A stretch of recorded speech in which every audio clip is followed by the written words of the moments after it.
દર્શક મિત્રો, Indian cultural પ્રેસમાં આપ સૌનું હાર્દિક સ્વાગત છે।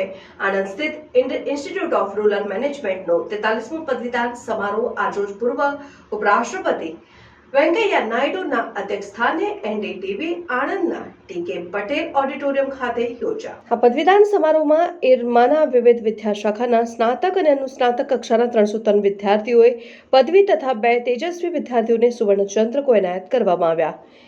ઇરવાના પદવીદાન સમારોહમાં પૂર્વ ઉપરાષ્ટ્રપતિ વેંકૈયા નાયડુએ વિદ્યાર્થીઓને અભિનંદન પાઠવતા જણાવ્યું હતું કે અથાગ પરિશ્રમ અને આપના માતા પિતાના આશીષથી પ્રાપ્ત થયેલા ડિગ્રી દ્વારા આપના ક્ષેત્રમાં ઉત્તમ કાર્યો કરી રાષ્ટ્રની સેવા અને રાષ્ટ્ર નિર્માણના કાર્ય કરવા હવે આપ તૈયાર થયા છો। વિદ્યાર્થીઓને તેમના જીવનમાં સિદ્ધાંતો અને મૂલ્યોને પ્રાધાન્ય આપીને માત્ર વ્યક્તિગત સફળતા નહીં પરંતુ એક આખા સમૂહની સફળતાને ધ્યાનમાં રાખીને કાર્ય કરશો તો ખૂબ જ શ્રેષ્ઠ પરિણામ મેળવી શકશો।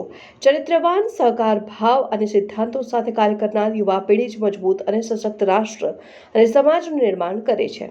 તેમણે વિદ્યાર્થીઓને કમિશન માટે નહીં પણ દેશ સેવાના મિશન સાથે કાર્ય કરવા જણાવ્યું। તેમણે વિદ્યાર્થીઓને નવી ફેશનને અનુસરવા કરતાં પોતાની અંદર રહેલા સેવાકીય વિચારોના પેશનને અનુસરવા જણાવ્યું।